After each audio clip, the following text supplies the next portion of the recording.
Ipinababasura ng kampo ng road rage suspect sa EDSA Ayala ang kasong murder na isinampa laban sa kanya. Labag daw kasi ang pag-aresto sa kanya dahil walang warrant.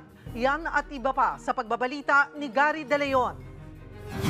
Mabilis pa sa alas 4 ang pagtakbo ng motorsiklong ito sa Barangay Poblasyon sa San Miguel, Bulacan. Hinahabol pala sila ng isang sasakyan mula sa convoy ni San Miguel Vice Mayor John Bong Alvarez. Bago kasi ito ay sinundan ng riding in tandem ang convoy ng Vice Alcalde mula sa bahay nito hanggang sa munisipyo. Nang makalapit daw ang dalawa sa convoy, idinikit nila ang isang granada sa gilid ng sasakyan. Pero nahulog ito at hindi sumabog. Yung granadang dala nila ay ididikit lang. Pagdikit sa sasakyan, sabay puputok. Parang yun ang ayon sa pagkakaalam ko.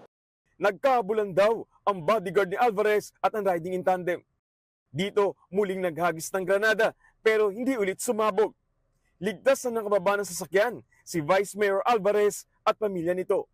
Agad daw nagsumbong sa San Miguel Police si Alvarez pero tila hindi raw interesado ang hepe ng San Miguel Police na imbestigahan ang reklamo. Nalulungkot po ako dahil pumunta po ako sa aking opisina, tumawag ako sa pulis at pinaalam ko. Umabot po ang alas 7 ng gabi, alas 12 po ng tanghali na mangyari. Wala man lang pong pulis na pumunta sa akin o nagtanong o nag-imbestiga patungkol doon sa pangyayari. Lalo pang nabahal si Alvarez dahil sa report na inilabas ni San Miguel Police Chief Lieutenant Colonel Avelino Protasio II na isang Jerome Manyaul ang nag-report na may naghagis ng granada sa Maharlika Highway at hindi tinukoy sa report ang convoy ng Vice Alcalde. Hindi po ba niya ako kilala kung sino ako? Bakit po ganyan ang ginawa niya sa akin? Arestado naman ang 36 anyos na rider na ito matapos mahulihan ng baril sa isang checkpoint sa A. Bonifacio Street sa QC.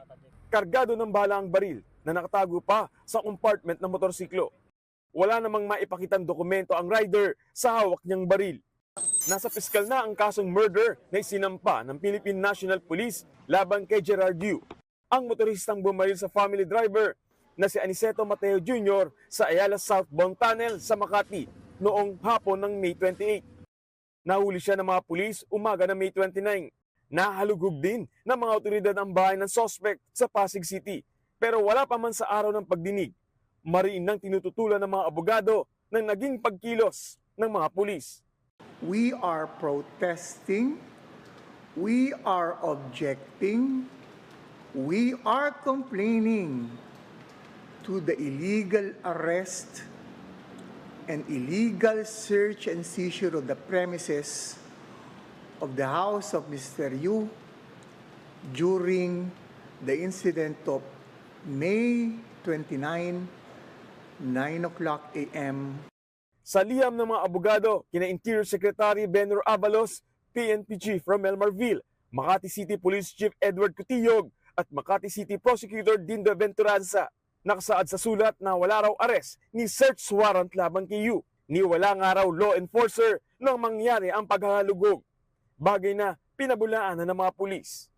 Panay pulis nga ang nandun para intelligence operatives, investigators nung time na yon sa area. Regarding sa sulat na yan, na-file na sa prosecutor's office yung kaso. Gusto nila, mag-complain din sila. Para sa 1PH, Gary De Leon, News 5.